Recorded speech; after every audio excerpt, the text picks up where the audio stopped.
নতুন বছরে নতুন বই পাওয়া শিক্ষার্থীদের জন্য সবসময় আনন্দের, আর তাদের আনন্দ দেখতে পাওয়া একজন শিক্ষকের জন্য আরো বেশি আনন্দের ও গর্বের। প্রতি বছরের ন্যায় এবছরও ১লা জানুয়ারি দিনেই শিক্ষার্থীদের হাতে নতুন বই তুলে দেওয়া হয়েছে।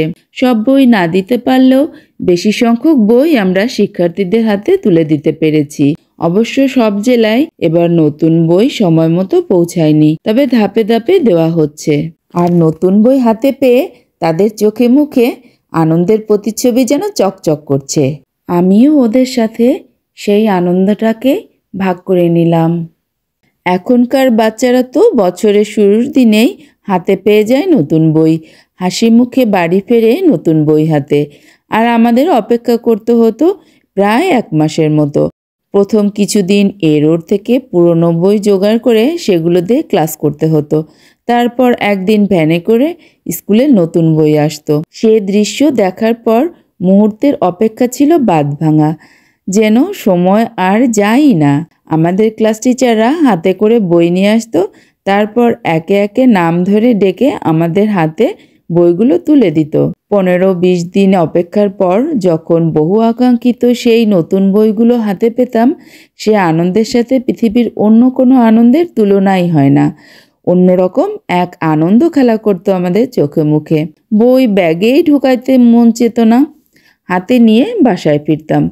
প্রতিটি বই খুলে খুলে দেখতাম, পৃষ্ঠা গুনতাম, নতুন বইয়ের ঘ্রাণ নিতাম। সরল মনে বইয়ের কোন পাতায় কোন ছবি আছে সেগুলো দেখতে দেখতে মুখস্থ হয়ে যেত। বাংলা বইয়ের নতুন ছড়া, নতুন কবিতা, এগুলো পড়তাম খুব ঝুমুর তালে। এরপর বই বাঁধাইয়ের পালা। নতুন বই বাঁধাই করে তাতে মলাট লাগিয়ে দিত মা। তাতে একটু মন খারাপ হতো, কারণ চকচকে বইয়ের কাভার পেজটা আর দেখা যেত না। এরপরে আর্ট করে নিজের নাম, রোল, শ্রেণী সেগুলো লেখা হতো কাভার পেজের উপরে। নতুন বই নিয়ে কত স্বপ্ন ছিল মনে, সেই আনন্দের তুলনাই হয় না। এখন বড় হয়ে গেছি, ছোটবেলার সেই সরল মন এখন আর নেই। প্রায়শই কিছু না কিছুর জন্য অপেক্ষা করা হয়, নতুন কিছু না কিছু কেনা হয়, কিন্তু ছোটবেলার সরল মনের সেই বইগুলো হাতে পাওয়ার আগের অপেক্ষার সেই আনন্দ আর হাতে পাওয়ার পরের সেই আনন্দ এখন আর খুঁজে পাই না।